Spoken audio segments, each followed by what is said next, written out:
our visits have so much love. And I feel that overarches, anything for me. There's so much love. There's so much love in our family, and it's love that is very supportive and very sturdy, and there's not a fragility to the support, or a conditionality to how we support each other. We are in a very unique position where we have this platform.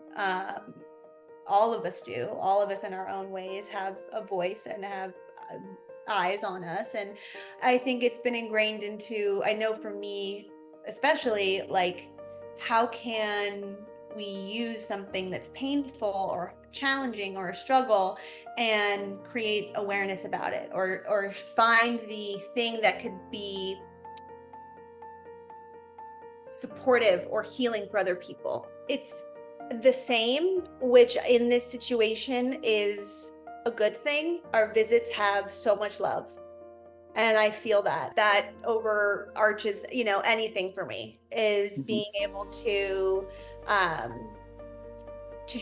that connection, of just, I know he knows how much I love him. I know how much he loves me. I know how much he loves all of us. So, it's a hard thing. It's a hard thing for anyone going through this. But it has really created an opportunity for more love for my family. Since Rumer had her baby, my niece, who's about 16 months now, that's kind of this very unifying focal point, kind of center of gravity in our family, and something that we all love, and we all love to share in that. So we are in constant contact. We have many group threads for the family, but my sisters and I, we talk every day. There's maybe even a higher level of communication, and when I say communication, I mean speaking up about what we need in a situation, even in a very small micro adjustment way. And like in the past, I might have sort of, if something was feeling overwhelming, disassociated or tuned out or just kind of disconnected, where now there's more vocabulary that we've all learned that we can really use seamlessly with each other. I wanted to get involved really after, like, physically being able to experience them. That's the best way I could describe it, because it is an experience. It was like nothing I had really felt in terms of, I don't know, I'm a big throw blanket person. I think anyone loves the cozy on the couch. I love my feet tucked underneath me. And so, blankets are blankets, and there can be a wide, great range. When I got my first Kumi, it was the king size, which is just like fully wraps you, fully like engulfs you. And there's like a weighted element to it. And so it really, and I haven't really experienced a lot of actual weighted blankets, but I know that for sensory, like, they can feel very comforting. And so when I wrapped myself in this, I had this emerald green Kumi. It was huge. I was on my couch with my dogs, and it was like every part of me was tucked in. Every part, there was nothing exposed. There was no toe out. So I called the contact I had, Karen, who, what I learned about the company then was that it's a very small women run company, that these blankets are handmade in China by all women artisans. And that the style in which, there are some trade secrets I don't even know, but there's a style in which they do it that is just unlike anything you've experienced before. And really, I just got really excited. Yeah. And I felt like this is elegant, cozy, elevated, luxury homebody.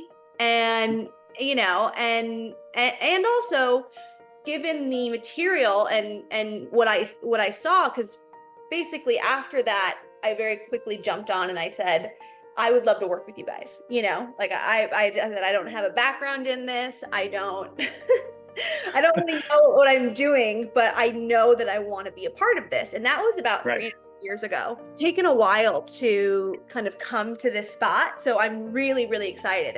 And what we got to after kind of some finessing was we were going to start with 4 new colors, 2 colors pulled from their main collection that were going to be in this capsule. And for this capsule, what I envisioned was this idea of it being that pop of color in your bedroom, in a living room, on a couch, like it being this statement piece, because it is such a piece. And the colors from their day-to-day collection are beautiful. They're just a bit more muted.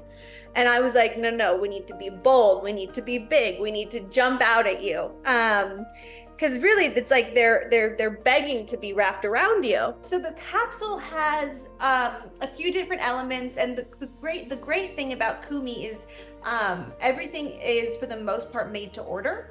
So if there's ever something that you wanted that was a color we didn't have, or a combination of colors, or for the most part it could be done, which I find to be very exciting, because creatively that means there's not a lot of bounds holding you in. First and foremost, have the experience I had on the couch that day, and just really feeling like there was a tangible physical piece of safety. Just feels on so many levels good. I tend to regulate my nervous system a lot by being supine, by laying down. So whether it's on my couch or my bed, that's a really safe place for me, especially because a lot of the work that I do is not as in person. There's a lot that I do that is more on the computer or calls, or that allows me to create a supportive, as you said, mental health work environment through being cozy. Like I've had so many meetings and Zooms about this with the blankets wrapped around my feet, just not even like on purpose, just because I have them around the house now, and I am still very much exploring my recent autism diagnosis and what that means. And it made a little more sense maybe why I gravitated towards the sensory of this so much, because I know that weighted blankets in general can be really safe for people on the ASD spectrum. I loved that there was something that felt like, even if it was unintentional, had that other's impact capability. And I think that it's also just such a rad gift. I've given it to so many people for weddings and like birthdays, and it's kind of just like you win the year of gifts. If you give someone one of these blankets, like you're ace in the hole.